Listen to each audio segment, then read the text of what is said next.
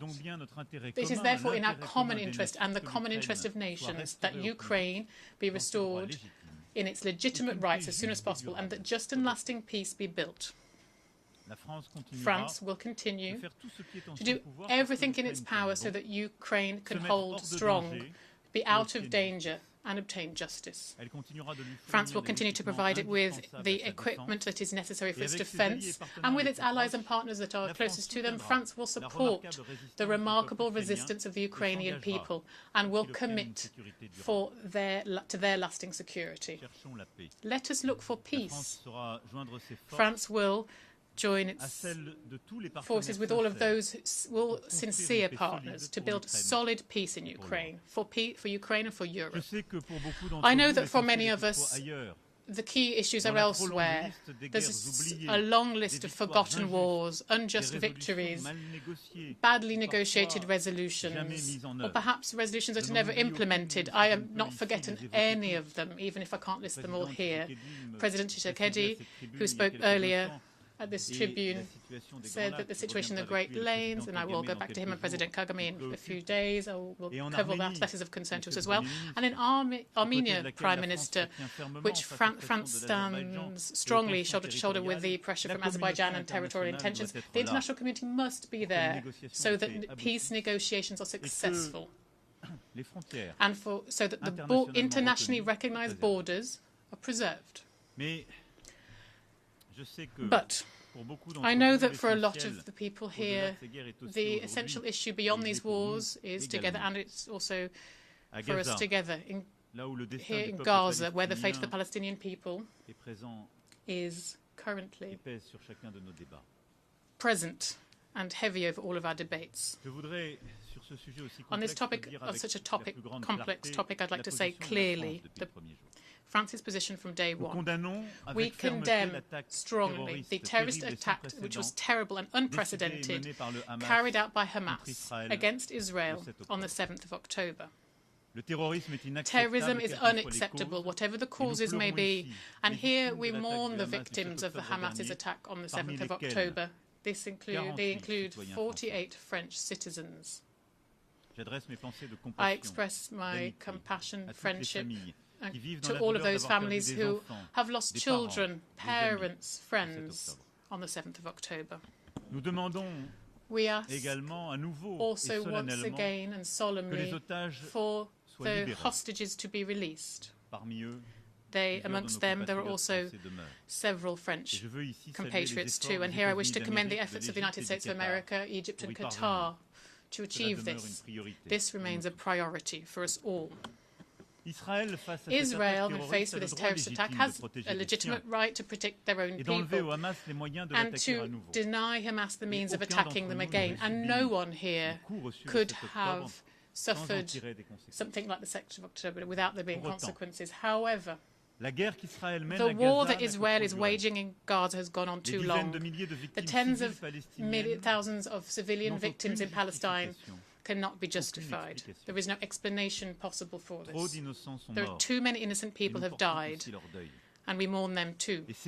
And those people who have died are an outrage for humanity and a dangerous source of hatred, resentment, which threatens and will threaten everyone's security, including that of Israel tomorrow. So this war needs to stop, and a ceasefire needs to happen as soon as possible, at the same time as the hostages are released. And humanitarian assistance needs to arrive en masse in Gaza. This is a position that we have held since October 2023. Where the resolutions with many of us. Let's hold the first humanitarian. We held a humanitarian conference for Gaza in November 2023 in Gaza. It's now a question of political will, given the destruction of the military capacity of Hamas, and it is imperative that a new page is turned in Gaza for the guns to be silent, for humanitarian workers to return, and for civilians to finally be protected. France will participate in any initiatives that will save lives and will allow for everyone's safety to be protected. The deployment of an international mission must open the way for the implementation of the two-state solution. It is up to the Security Council to take a position on this. And also, without further ado, the necessary provisions need to be taken to preserve the link between Gaza and the West Bank, to restore Palestinian Authority and its functions, and also to ensure the reconstruction of the territory and to once again make life possible. Quite simply, France will ensure everything can be done so that Palestinian people can finally have a state side by side with Israel. The conditions for just and lasting peace are well known. We just need to open the way for this, and the path towards this must be as short as possible. France will therefore is committed to the two-state solution and will renew its action so finally it can benefit the people and meet their legitimate aspirations. A Palestinian state should be created, given all the necessary security guarantees for Israel.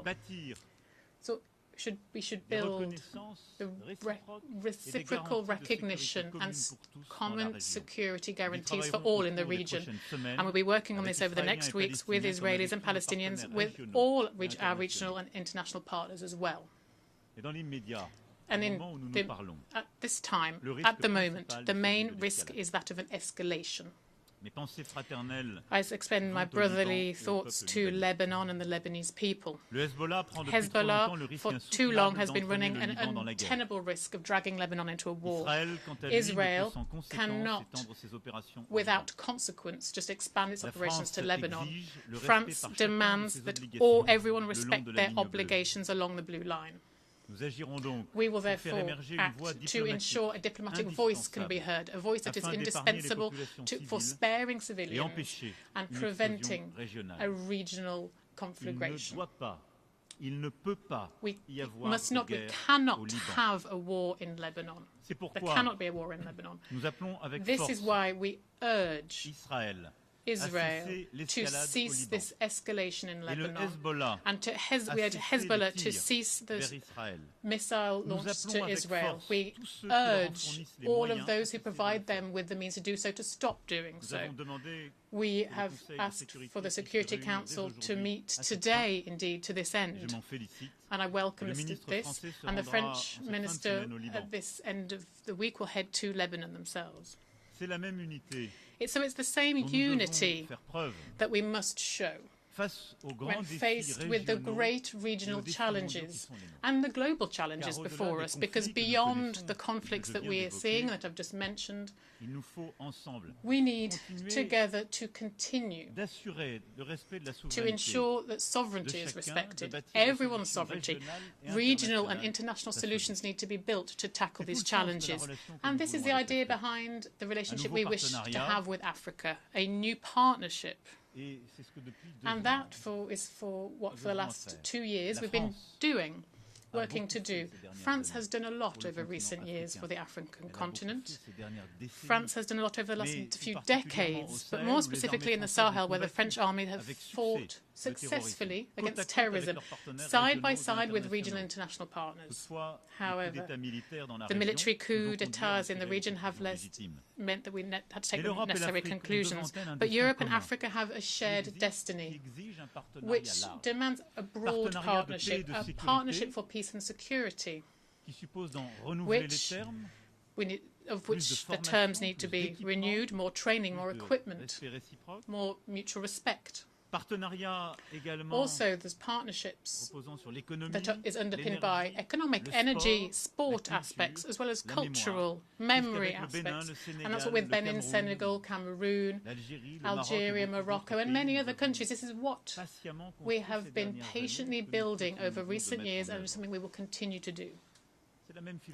So this is the same philosophy that for the last 6 years we've been embodying in order to build a partnership with the Indo-Pacific region, where France has an ambition to contribute to the respect for international law, without which there will be no prosperity.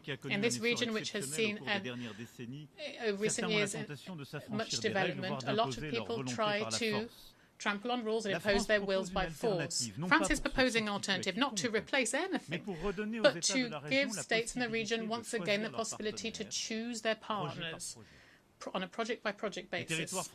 French territories in the Indo-Pacific have unique expertise in the fight against climate change, protection of biodiversity, the development of clean energy, or the fight against cross-border threats. And our vocation is this in the region, and it is to cooperate with all on the environment. As you've understood, this partner-based logic is one that seeks to build new balances, to refuse that the world be fragmented, where old rule books are thrown aside. We respect each other, we build the paths towards peace and stability. So beyond that, the challenge that we have is, of course, affected by the conflicts that I mentioned. But we must not lose sight of our multilateral agenda because of all of this, nor should we lose the effectiveness that we've committed to. And having gone through the pandemic, which reminded us so blatantly of the importance of some of these common challenges, we should not forget that we need to bear all of this in mind. And so I believe profoundly that effective multilateralism has never been as necessary as today. It must give results. It must give results for development, fight against inequality, education, healthcare, climate, biodiversity and technology. On each of these individual pillars, we need unity. And we need also to do everything we can to avoid a divide between the North and the South. And that's exactly the philosophy that we have developed in the Paris Pact for People and Planet that more than 60 states have already joined. Firstly, we need to ensure that never we will push a state to choose between these objectives. Why would the states of the North teach lessons to the states of the South and try and explain to them that they should respect climate and therefore renounce on very economic opportunities? This is something we did do 20, 30 years ago. It would be unacceptable. Therefore, we need to build an agenda that allows at the same time progress to be made in the fight against inequality and for social development, for education, for climate and biodiversity, and global health. Then, solutions need to be made, and these solutions need to be based on the proposals of the states themselves. And this is what we, for example, started to do with our partnerships for a just energy transition. Not having one size-fits-all solution for all from capitals where we go to inspect countries and ask them to all follow exactly the same recipe. Each country has their own path. That is the key to sovereignty. Now, then we need a public financing arranging and also leveraging the private sector too.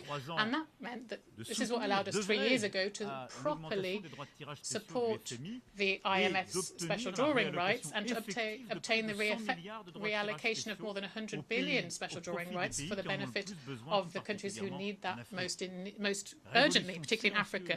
This was a silent revolution, but it was crucial. And this is why, with this pact, we were here with his members here on the effective authority of President Macky Sall and with the support of the United Nations, of the OECD, and organisations concerned. This is why we wish to pursue these reforms and carry out far-reaching reform of multilateral banks, of our financial institutions. We launched this objective for shared financing, bringing together development banks from across the world, including those whose agendas aren't quite aligned. We need to work on this common financing agenda so that we can meet the objectives that I mentioned. And we together, and I hope in the months to come, as soon as then, we will be able to carry out this reform of the World Bank and the IMF, firstly to renew its membership. These institutions were built at a time when many of you weren't independent. So the structure of capital needs to be restructured to make it stronger. The World Bank and the IMF were only conceived balanced, calibrated at a time when the challenges were very different, when the global economy wasn't as big, where the population was completely different. So we need to lift these absurd taboos of blockages caused sometimes by the biggest countries, which are prevent others from receiving money because they could be diluted. We need to give the capacity to act to these institutions so that they can then fund the countries of the South need. And this reform is of imperious necessity for our credibility as a whole. And I'm saying to all of the richest countries and those who are around us on the table, if you decide not to do that, well, you'll see in the next few years, you'll see an alternative order emerge. They will forget your agenda. If you decide not to do this, and then we will be accused of cynicism and hegemony, and perhaps not wrongly. This reform of financial multilateralism is indispensable to address these challenges. We also need to pursue our climate biodiversity agendas too. We have upcoming COPs, very important, all of them, and France will play its part, particularly with Costa Rica convening for the United Nations an important meeting for oceans in Nice in June 2025. Here we'll have the UN Oceans Conference, and we will continue our work on this. And I hope that a lot of you here will be able to ratify what we've managed to achieve over recent years, particularly the Treaty on the protection of the high seas. This is crucial. And we are also continuing to make progress on the question of water. That's also indispensable with the new One Planet Summit on water. This is alongside Kazakhstan and Saudi Arabia. I won't go into detail, of course, on all of the topics that are necessary, but I do wish to recall that how pressing an issue artificial intelligence is. It's important for all states here to coordinate on this. We need to foster innovation, of course. We need to ensure that the innovation in artificial intelligence is to make sure it's accessible to all peoples and countries of the planet, and so it doesn't fuel more division and inequality. But we also need all of this to be developed within an ethical, democratic framework created by the peoples of the planet that is resolute. We cannot let some people, a few private actors who are on the cutting edge of this innovation at the moment, think about the future of this for our peoples. This is why France, in February 2025, will convene the next Action Summit for Artificial Intelligence. But I'm sure you've understood the aim is to build this common framework, and I welcome the work that's been done and coordinated by the Secretary-General and the Global Digital Compact, which is built using the best of expertise, and it enshrines this philosophy which we subscribe to totally. To conclude, ladies and gentlemen, and I'm aware, of course, that I've forgotten so many difficult situations, from Venezuela to the heart of Africa, and so many other tensions in Oceania. I want to talk about our institutions. I hear a lot of people say that what we need to do to the UN is just throw it in the bin. There's no point in it. We can't resolve conflicts. Why do we have it? So here, let's show a constructive kind of impatience. And we can't just be satisfied with not being able to resolve things. But we know who's responsible. While we have a Security Council that has been blocked, reciprocally, according to each another's interests, while that's still the case, we'll be able to make progress. Is there a better system? I don't think so. So let's make the UN more efficient. Firstly, perhaps making them more representative. And that's why France, as I reiterate here, is in favour of the Security Council being expanded. Germany, Japan, India, Brazil should be permanent members, much like two countries that Africa will decide to represent them. These new elected members will also need to be accepted. But the reform of the composition of the Security Council is not sufficient alone to make it more effective. And so I wish this reform also how it should also change the working methods to limit the right of veto in case of mass crimes, and also to focus on operational effective decisions that peacekeeping needs and maintaining international peace and security needs, rather. This is why we need to be brave and audacious, and to do so. And with the current permanent members, this is something we should be doing. Almost 25 years after the Millennium Summit, it is now high time to be more effective, to act better on the ground for states and for civil society. And then beyond the United Nations, we must also mark a new era in each of our multilateral institutions, as I just mentioned. These are the few words I wanted to share with you, ladies and gentlemen, today. At a grave time of our world order, here where so many conflicts seem unresolvable, I will say that France will continue to carry this voice that is loyal to its values, that is demanding, that refuses to oversimplify the context, and that France will continue to defend the simple values that principles that we've always defended. Human dignity, the respect for the principles of the Charter, and beyond conflicts and the current news cycle, we continue to build with you a fairer and more effective international order. This is what we will continue to advocate for alongside our friends and our allies. But also, we should be free to say no sometimes. We should sometimes be able to refuse the cynicism of the time, or things that seem obvious but are not. Thank you very much for your attention. On behalf of the Assembly, I wish to thank the President of the French Republic. We have heard the last speaker in the general debate for this meeting. The 10th plenary meeting to continue with the general debate will begin at 3 p.m.